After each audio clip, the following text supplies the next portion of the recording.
Chapter 1 examined philosophers who sought some reason or other behind the world's appearances that would explain or redeem or justify our experience. Whether they sought to show that the world could be accepted or that it could be changed can make all the difference in the world. My interest in dividing them was not worldly but metaphysical. To underline the differences between those philosophers in Chapter 1 who insist that reality is not what it seems, and those in Chapter 2 who insist that it is. The problem with appearances is not that they are flimsy, but that they are unyielding, indeed often inexorable. The drive to metaphysics is a drive to find a real order behind the apparent one, in which all the things we long for, the good and the true and the beautiful, will be connected and revealed. So described, this may be a project only Plato would admit to undertaking. But one needn't get stuck on the cave metaphor. Above all, it's meant to teach us that our vision is blurred. What we see is not quite right in both senses of the word. Philosophy begins with the demand that truth and goodness coincide. Leibniz held the right to consist in an order existing behind the appearances that only God, at the moment, knows how to decode. Marx held the right to consist in an order that humankind could establish only after it stops looking for signs of an order created by someone else. In practice, the difference between them could not be greater.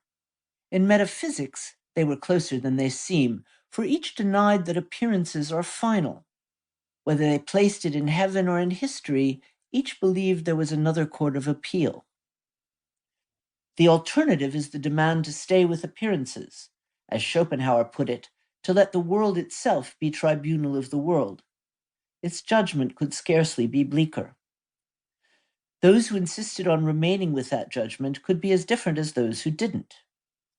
Voltaire's rejection of attempts to reconcile us to the world by appealing to providence was clearly motivated by solidarity with the victims. For him, to defend God is to betray justice. Sade reveled in betrayal. Whereas descriptions of the awfulness of appearance had normative thrust, he wished to provide us with role models. The search for reasons to explain appearances to us or reconcile us with appearances can be refused on many grounds. The thinkers considered in Chapter 2 rejected every form of mediation. Facing the world honestly meant facing it raw. Experience is just what it seems. Dividing thinkers into those who search for reasons independent of experience and those who refuse to do so ignores many important distinctions between them, as does the more traditional division of philosophers into rationalists and empiricists. Neither division makes any sense of Nietzsche, which is surely one reason why so many historians of philosophy left him alone for so long. As he predicted, his stature increased with time.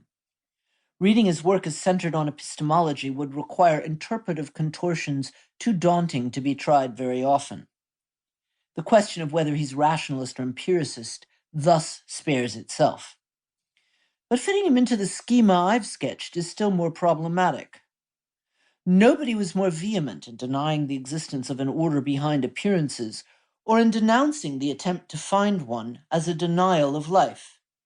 Yet nobody struggled harder against passively accepting appearances, nor warned more actively against nihilism.